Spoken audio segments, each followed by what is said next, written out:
There are several ways of pulling a vacuum. In this video, I'm going to start off with my favorite, my preferred personal method of pulling a vacuum. I have here set up my vacuum pump. I also have my micron gauge. We have 3 valve core removal tools. I have my homemade tee. I have my 1/4-inch hose that I only use for nitrogen and vacuum. I have my 1/2-inch hoses that I only use for nitrogen and vacuum. I also have my nitrogen tank with my regulator. Now remember, while we're brazing, we always purge or run nitrogen through while we're brazing to prevent oxidation, so I already had this out anyways. We also want to pressure test before we pull a vacuum, so I need my nitrogen tank for that as well. So I already have this out and ready to go. I also have my refrigerant tank. We need to charge the system after we get done. Anytime we use our refrigerant tank, we're also going to need our refrigerant scale to know how much we're putting in. I have with me my adjustable wrench and also my tank heater. So the first thing I want to do is check my vacuum pump, make sure the oil's good and my micron gauge is working. Now this vacuum pump has this 1/4-inch attachment right here. The problem is with this particular micron gauge, it won't fit very well on this pump. So I have to use a little adapter. I already have these Schrader valve core removal tools. These are vacuum rated. I'm just going to take this end piece off because I don't need that right now. And I'm just going to put a cap on this very end. Now it's the side port I'm going to be using, and the side port has a Schrader port in it also, but I've removed that valve entirely, so it's just entirely hollow inside. Now I can thread this on the 1/4-inch connection of the vacuum pump. Make sure my valve is in the off position. So if you notice, this port is on this side of our valve right here, and that's what I want. This way, with the valve closed, I'm still pulling a vacuum through this port. It just separates it from the end. Now my micron gauge can very easily thread right on this little side port, and there's no restriction on it whatsoever. It's going to make sure all my connections are tight. Now we're all hooked up. These are tight. We're tight here. We're tight here. We're closed. Everything's ready to go. My micron gauge is turned on. So we're going to power the pump up and see how low can it go.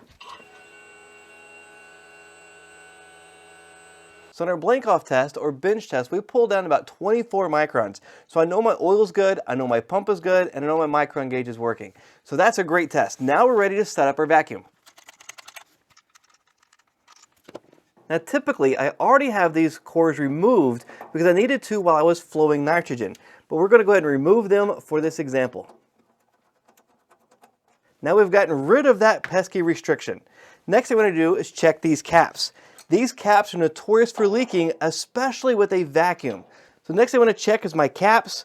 In this case, I've recovered all the refrigerant, so my valve is all the way up at the top. So that way I know that I'm pulling a vacuum all the way into the compressor. But these caps are notorious for leaking. You can see here that somebody in the past has already used some kind of a leak lock system on there. I'm not a big fan of using leak lock. However, I'm just going to put a little drop of Nylog on here. And if I just move that around, that's all it really takes to make a nice good seal. And I just put the cap back on. And that's going to give a little additional force just to make sure that it's tight. I'm going to do the same thing with this top cap, the suction side. We'll take it off, and you can see all this corrosion in there. That really needs to be cleaned out.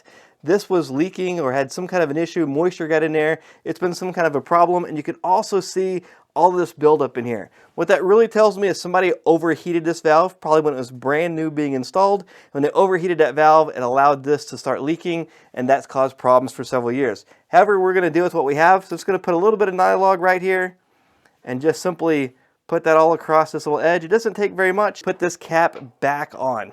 And Nylog is made of refrigerant oil, so we don't have to worry about it contaminating that system. Now both of these are good and tight. Now if you noticed in here, since these caps were leaking, if I was to pull a vacuum, it would be pulling air into this connection. A lot of technicians will leave this caps off while they're pulling a vacuum, and then they complain they can't get a good vacuum. So making sure you have these caps sealed and on tight is a great step. So next we're going to put our Schrader core removal tools on. And again, it's going to use a little drop of Nylog. It doesn't take very much. And this is made of refrigerant oil, so don't worry about it contaminating. Just going to put a little bit on there, just a dab. I want to make sure I do not get it inside. But now when I put this connection, this O-ring inside of here is going to connect up there, and it's going to make a nice good seal. Once I have my tool connected, I want to open and close it to make sure it's clear, that there's no obstructions in the way. And it is clear and good to go. Make sure this is good and tight. And do the same thing on the bottom. And some people prefer just to put a little drop of Nylog right here on the O-ring itself, and that's fine too. Same thing though, this one I have the Schrader port inside. On the liquid line, I have the Schrader port inside connected. We'll talk about why here shortly. Now I have this one attached, I want to do the same thing. Make sure it's open, make sure it can close, make sure there's no obstruction there. And so we're good to go. No Schrader port there, and there is a Schrader port here. The other thing I want to do is I'm going to add another valve here.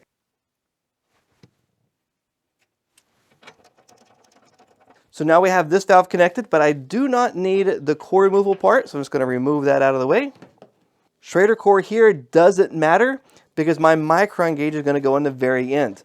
So I have my micron gauge. We're going to do the same thing, just a little drop of nylog right on the outside edge. Make sure it's not going to get on the inside, although it still shouldn't hurt anything. Now the reason I personally use this third valve core removal tool is so that I can shut off the flow to my micron gauge. So if I'm adding in a refrigerant or doing a triple purge or any other steps, I can close this valve right here, and this separates my micron gauge from anything in the system. This prevents oil from getting shoved up into my micron gauge. So a lot of people don't use this third one. I prefer it because I want to keep oil away from my micron gauge and I don't want to have to clean it near as often. So again, 3 ports, liquid line, suction line, and this one is just simply a valve for my micron gauge. So now we're ready for our hoses. What I personally do in my hoses, I have a cap on the end of it. So this is a 3/8 cap. So that cap in here prevents moisture from getting in my hoses while I'm not using it. So here's the other hose. It has the cap on it as well. Now on the 1/4 inch side, all I have attached to it is a 1/4 inch T right here. And if I wanted to, I could put nitrogen through here. So I'm leaving nitrogen so I don't have to worry about moisture getting in. Or sometimes you're having to work in the rain or work in the snow or wet conditions. What I can do is actually purge nitrogen into this T and then loosen these caps and allow the nitrogen to flow through, tighten them back up. Same thing on this side, flow nitrogen, leave the cap loose, tighten it back up, and we purge or flow nitrogen out, and we can leave the hoses nice and clean. I don't do that step all the time. What's really important for me is to make sure that I keep these sealed when I'm not using them. But we're just going to grab one hose right now. If we follow this hose, we can see it comes to our T. Just going to unscrew it. And the 1/4 inch side is what I'm going to attach over here to one of my valve core removal tools.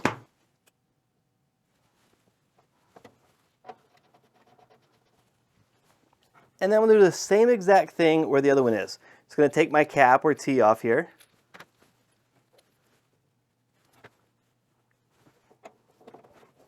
See here, my hose is connected, and this valve allows me to open or close this hose to the system. Now my micron gauge is connected on the back side after this valve, so it's always going to be connected to the system. If I want to shut my micron gauge off, I open and close this valve. Same thing on the liquid side. This valve I can open and close, and it separates this hose from my system. So both of my hoses are connected, 1/4 inch connection here, 1/4 inch connection here. Now these big 1/2 inch hoses have 3/8 connections on the end, but only have one 3/8 connection in this pump. I have a 3/8 connection here and a 1/2 inch here. So I need to be able to convert this one into 2. That's where this little guy here is going to come in. So this is a connection you can get at the hardware store. We're just going to do that same thing. We're just going to put a little bit of nylog right here on the edge of this. Then we're going to put this close fitting on. It's going to leave it loose for right now. And we're going to do the same thing here. We're going to loosen this connection right here. Little drop of nylog.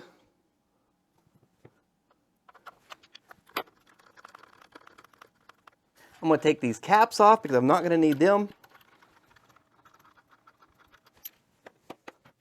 Now for me personally, I leave my T on my vacuum pump. However, I'm borrowing this vacuum pump from a friend, so I'm having to put it on and take it back off. So my T's on, but I haven't tightened anything up yet.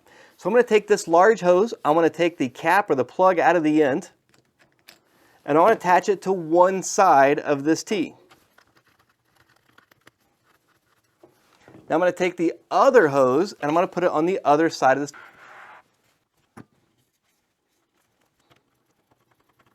Now that I have my hoses connected, I want to make sure that I really tighten up my little connector, my adapter that I have, or my vacuum tree as you call it. So I'm going to connect this, use my adjustable wrench, and make sure I really tighten this down. There's probably a torque specification on this somewhere. I don't know what the torque specification is, so I'm going to go with the German method and make sure it's good and tight. That one's tight.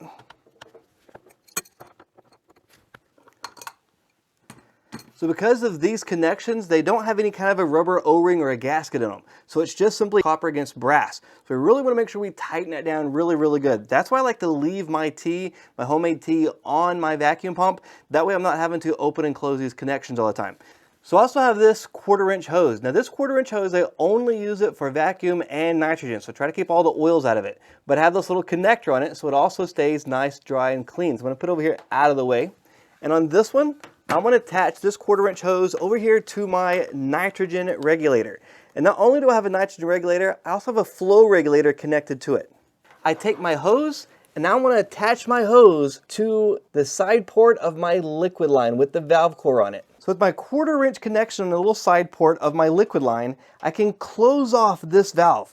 That separates the hose from my lines. But the 1/4-inch connection is behind that valve. So as I flow nitrogen through, it can't flow through this hose, but it can flow through the liquid line. It can flow this way. There's really nowhere for it to go. It's stopped by the compressor. But it will flow this way all the way to my metering device, through my evaporator, and it will flow all the way back through my suction side. Now it's going to go through my suction side. I'm going to leave this valve open right here. I'm going to close off my micron gauge. By doing that, the nitrogen is going to flow through this connection and through this hose. Because my micron gauge is shut off, I don't have to worry about any nitrogen pushing into my micron gauge. So my nitrogen is going to flow past my micron gauge through this larger hose, and it's going to flow all the way through this hose, all the way to this point right here. And if we notice, I've left the core, I've left the cap off of this side, so it's going to come out free and clear right here in this side. It's a nice free flow. This is going to allow us to purge the system. There's tons of different ways to purge it. What we're going to do is make sure the regulator is backed out. When I open my nitrogen tank, it's going to tell me this is the pressure in my tank. This is going to be the pressure that's coming down into our hose. So this is my primary regulator. So if we look here, we're just going to add just a little bit of pressure. Notice how I'm just barely moving this. Just add just a little bit of pressure. Now I can't see the needle move, but I can hear it flowing. Right here we feel it flowing. So if we look down here, this is my secondary, this is my flow regulator. I can open and close this valve to adjust how fast the nitrogen is flowing. I'm just going to let nitrogen flow through here at a nice slow rate. Notice the ball's all the way at the top, and that's okay. Here, nitrogen is just softly flowing out of this port right here. It's just free flowing through there. The purpose of me doing this is I'm flowing or purging nitrogen through the system. What I'm allowing that to do is help push any of the moisture that may have gotten into the system while it was opened up. If I get as much of the moisture out of the system as possible, that's less moisture going into my vacuum pump, and it's also less time it's going to take to pull this proper vacuum. So now I'm just purging nitrogen through nice and soft. Notice I don't have really any pressure. It's just, you can feel it moving, but there's no pressure. I do not want to pressurize the system. We already did that during the pressure test. If I pressurize the system with nitrogen, it will cause the moisture molecules to condense back into a liquid, back onto the sidewalls. So I just want a nice, soft flow of nitrogen through here. It's not perfect because I'm not able to flow through my condensing coil, and that's okay. I'm flowing through the majority of the system. I'm also not flowing through this line here, and that's okay. We're flowing through the majority of the system. I could also purge this hose if I wanted to. There's many different ways, but just notice how we're lightly flowing nitrogen. Now, while that's happening, I'm going to get my tank heater. So here I attach my tank heater to the bottom of the compressor where the oil is located.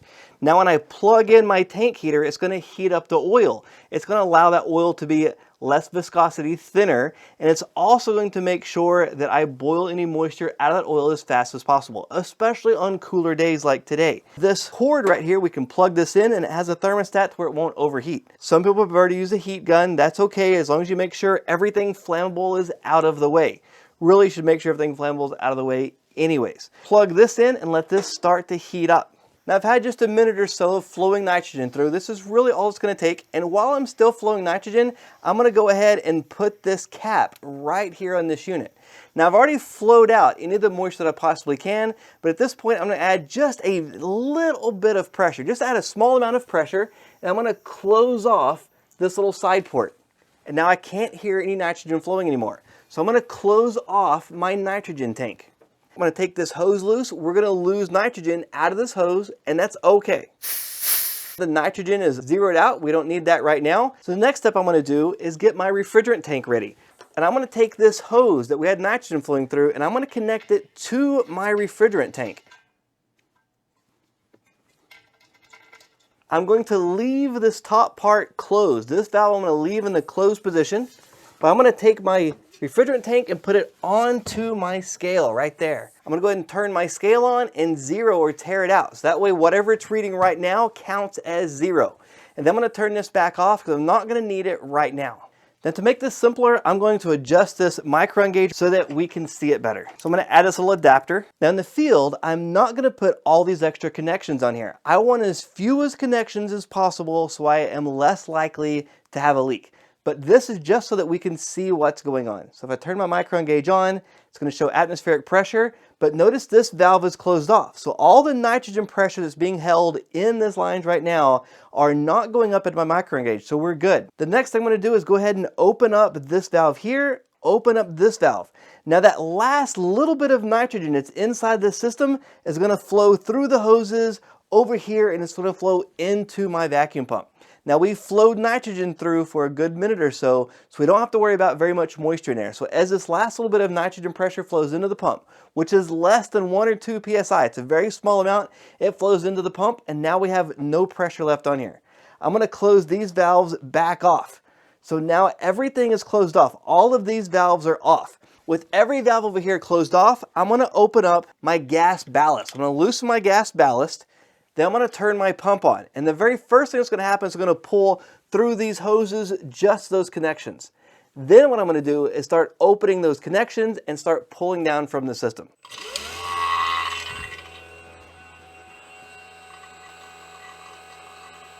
It doesn't matter what order we open these.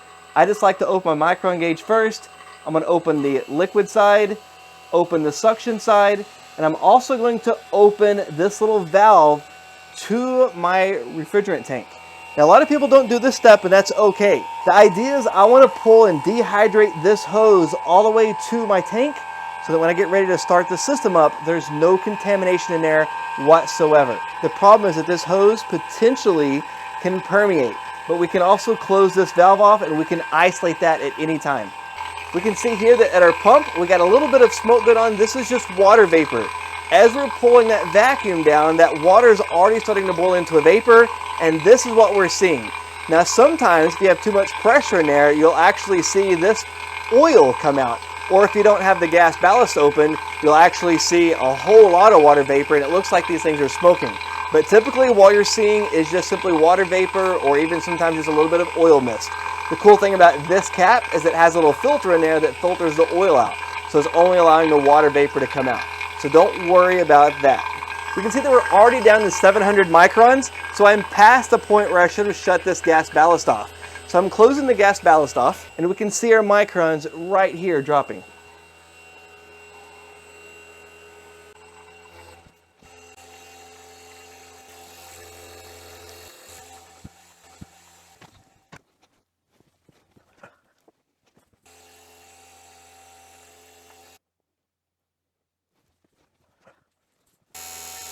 So you can see here we're down to 342 microns. That's great. We're well below 500 microns. Now we're ready to do a decay test. So what I'm going to do with the decay test is I'm simply going to close off both of these valves. That separates our pump from the system. So our micron gauge is still going to be reading on the system side, but we're no longer going to be pumping from our vacuum pump. So we're going to close the suction off and we're going to close the high side off. So this is our decay test. We've separated our hoses. We've closed our hoses off. So this is just what's left in the system. So we can see that we are going up, but we're going up fairly slow. So that's a good. Now the microns are going to go up. They are going to rise. Ideally what we want to do is wait about 15 to 20 minutes. That'll give us a good decay test. Now, they do make newer brands of vacuum gauges that actually connect with your app and it will calculate what your decay test is. And it shouldn't rise above X number of microns over 15 to 20 minutes. So that decay test will depend on how fast you're losing a vacuum. So you can see here that we're already up to 408. So you can see here in our decay test, we did jump up, and now we've really leveled off. We've leveled off here at about 420 microns, 421. It will continue to very slowly rise, but the fact that it's slowly rising is a really great indication that we have a good, clean, dry, and tight vacuum. Yes, it's possible to go even lower. We could run the vacuum for longer. There's other steps we could do to make that vacuum go even lower, but we know that we are within the system parameters. They want to be below 500 microns, make sure we hold it for 20 minutes, so we are clearly there. That micron gauge jumping up a little bit's okay. Now, had it risen up very fast and then leveled off at, say, 700 microns or even 1,000 microns, that tells us there's still moisture inside the system. And that moisture boiled from a liquid to vapor, and that vapor pressure is what we'd be reading. In that case, we want to continue to pull our vacuum down lower again. On the other hand, if our micron gauge shot all the way up and just kept nonstop going up and rising and rising and rising, that's a good indication you have a leak somewhere. It could be in your setup where your hoses are connected or a leak in the system, but you need to be able to find that leak and repair it. Now, I don't recommend using that method to find leaks. It's a backup method. But those numbers come up nonstop and they never stop, then you at a very fast rate, then that means you have a leak somewhere in that system. You need to look for it. Now, this system we purged with our nitrogen. We used our vacuum pump to dehydrate the system. We pulled on at 300 and something microns with about 15 minutes or so. I didn't put the full timer on, but it was about 15 minutes of time. And that's really impressive because this system had been left open. So we pulled our vacuum down pretty fast. On top of that, we waited another 15 minutes with our decay test. In other words, we shut off the valves on these hoses to our pump and made sure it wasn't rising. And we still haven't risen above 500 microns over 15 minutes. So I know that our system is good, dry, and tight, and it's clean. We don't have any moisture in there, very little moisture in there, if anything. And also, we don't have any leaks in that system, and we know that it's not shooting up. So that's a good sign. So the next thing we need to do is put refrigerant into the system. So that's where this tank here is going to come in. Now, if you remember, again, I have shut off the valve to this hose on the liquid line and a valve to this hose on the suction line. But we see that the valve to the micron gauge is still open. We had that open so that we could do the decay test. So what I'm going to do next is I'm going to close off the valve to my micron gauge because I don't want to put any pressure or any refrigerant or any oil up in my micron gauge and contaminate it. So I'm going to close this valve off right now. Now that's isolated. It may change just because there's a pocket of air inside of this little valve sometimes, but that's okay. We're not worried about that. But now our system is pulled into a good clean vacuum. It's clean, dry, and tight.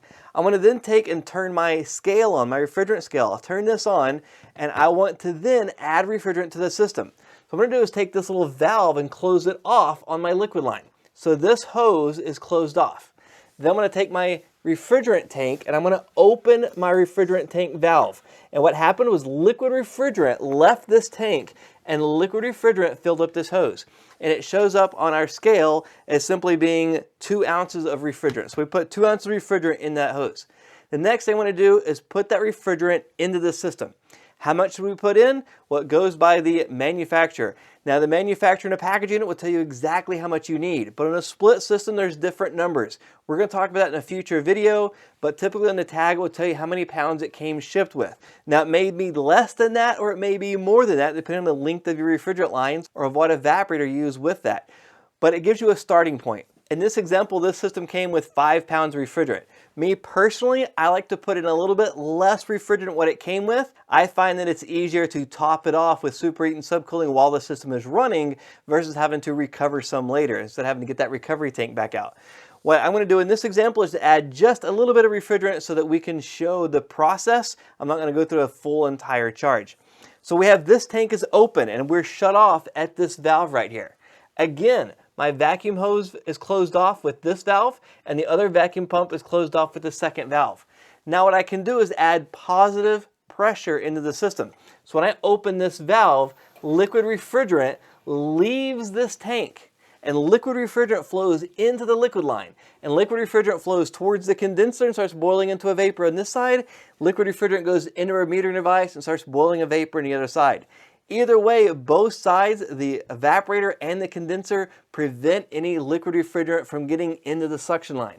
We never want to put liquid refrigerant into the suction line with the system off. Otherwise, that liquid refrigerant will build up in this line, and when you start the compressor up, it's going to pull that liquid into the compressor. Bam! we're going to have a dead compressor. And we don't want a dead compressor. So what we do is we add refrigerant, liquid refrigerant, into this line. And I can control the flow of liquid refrigerant in this line with this valve right here. So I have this tank open, and I just simply leave this valve open until I get to where I need to be at. Now, a lot of times you'll end up with a temperature difference and you won't fully get to that number, and it's okay if you don't fully get there. You can write down what you're at and you'll know about how much you'll need to add once you get the system running. But in this example, I just want to put a little bit of refrigerant in here. I now have positive pressure in the system. Positive pressure, the refrigerant's gone through the liquid line, boiled from liquid to vapor, so I have positive pressure, greater than atmospheric pressure with the refrigerant. So now what I can do is take my hoses off. Take my micron gauge off first, get it out of the way, put it in this bag, make sure it's nice and protected. And notice this valve is off, so nothing's coming out. No refrigerant, no vapor, no leaks, nothing. So we're good and safe there. Now that my 1/4 inch connection's off, I take my T and put it back on while it's clean. I take the hose off of my vacuum pump. And this end that I took off, I immediately want to take and put my plug in here so I don't lose or get any extra moisture in there. Then I take my cap and immediately put it on the other side where my hose went. Now that one's done. We take the hose off of the other side, and I take it off my vacuum pump just like we did before. I take the cap and I put the cap on my vacuum pump T. That way that's in good shape. And then I take my plug and put it back in my hose on this side. But I also have my other hose. What I'm going to do is put these two hoses together. So here we have that T fitting. I'm going to screw it on like so. So now my hoses are sealed up, but if you think about it, there's moisture in here because this was into a vacuum, and when I loosened that first hose, air and moisture went into these hoses. We have 3 options. We could just leave it like it is, or option number 2, we could actually hook our hose right here to our vacuum pump and we could pull a vacuum on these hoses. Or we could hook our nitrogen tank up to this little port right here, and then we could leave both of these ends loose, purge or push nitrogen through these hoses out both sides, tighten this one up, tighten that one up, and then take our nitrogen tank off and put our cap on. Those are 3 different methods to do it. It depends on how much you want to do. I typically don't purge mine all the time, but if it's a snowy day, I'm having to work on it, I will do it. Or if it's a rainy day or a very high humidity day, like in Florida, I do it almost every time. Just the different ways or levels to protect your hoses. So now we're done with these hoses, we can put them up out of the way. After we get done charging our system, we have this valve off. It's already been shut off. But I have my Schrader core right here. I left it on the end of my tool and never reuse these. If it's an old system, I put new ones in. I've already done several examples, so these are new. I'm going to slide that tool right into the cap, and this end simply threads right on like so. Now that that's in, I can then open this valve. So now under positive pressure, I want to take and put my Schrader core back in. Now that I got my Schrader core back in, I want to check to make sure it's good first. I'm going to close this valve off. I'm going to loosen this up. I'm going to stand out of the way. I'm just going to slowly open this valve and nothing should come out. All right, so we're good. Now I know that the Schrader core is in there and we're safe to go. The next thing is we're going to take this hose loose. 2-finger rule just in case there's anything you forgot. Now I can take this tool off completely because it's got its Schrader back in. Voila, just like we had with a normal system. Now on the suction side, it's very similar. Before I take this tool off, because there's no Schrader port here, we want to make sure that we put our Schrader back in. So we have it right here with our tool. We're going to slide it right inside this hole. We slide this piece up, thread it into place. Now I can open this valve. The positive pressure pushes back this direction. Now I overcome the positive pressure. I push that Schrader port in, hold it with the thumb on one hand and thread it in with the other. Now that it's nice, so now I can check to see if I have it in there. I'm going to close this valve off. I'm going to loosen this valve and then slowly open this. Nothing came out, so we know that we're good to go. So now I can also take off this tool, put it out of the way, put my cap back on, keep it clean. Take this tool off. Now that we have our hoses and our vacuum pump removed, I still have my tank heater attached to the bottom of the compressor. I like to leave that there to make sure everything's good. So right before I start that compressor up, then I'll take that tank heater off. The idea is while I'm charging or doing anything else, if I keep that liquid refrigerant out of that oil as much as possible, I'll have a smoother startup for that compressor. It's just a safety factor. It doesn't really hurt anything leaving that on. So before I start it up, take that tank heater out. Had the system had a crankcase heater, I wouldn't have to use a tank heater. I could just energize the crankcase heater that came with the system, and that would keep the oil warm for me. But in this case, I like the tank heater. I always have it with me. It's quick and easy to use. But now we're done with the vacuum pump, we're done with the nitrogen tank, and we still have a little bit of liquid refrigerant left in this hose, a few ounces of liquid refrigerant. We can't vent this refrigerant. So our next step would be we're going to start that system up. We go ahead and attach our gauges to the system. We fire the system up. We make sure we have proper airflow inside, proper airflow outside, and then we charge the system with superheat and subcooling. It's likely that you're still going to need to add a little bit of refrigerant, especially if you follow my method of keeping it just undercharged from what it needs. If I'm using probes, I can attach this to the suction side, I can close my tank off, and I can just throttle in that last little bit of liquid refrigerant that's left in this hose. I can also still use this valve if I want to add more refrigerant. I use superheater subcooling until I get the charge balance. If I'm using a typical manifold gauge set, I can simply hook this part of the hose up to my manifold gauge set, and then I can throttle that refrigerant into the system. Now you may be wondering about using refrigerant into this hose that I only use for vacuum and nitrogen. Because it's coming out of this tank, there's no oil in this tank whatsoever, so it's just pure dry refrigerant. As long as I don't let refrigerant backflow the other way coming through this loose valve, we're going to be okay. So it's just pure clean refrigerant, no oil in here, and that's the key. I want to keep the oil out of this hose so it stays in good shape for me.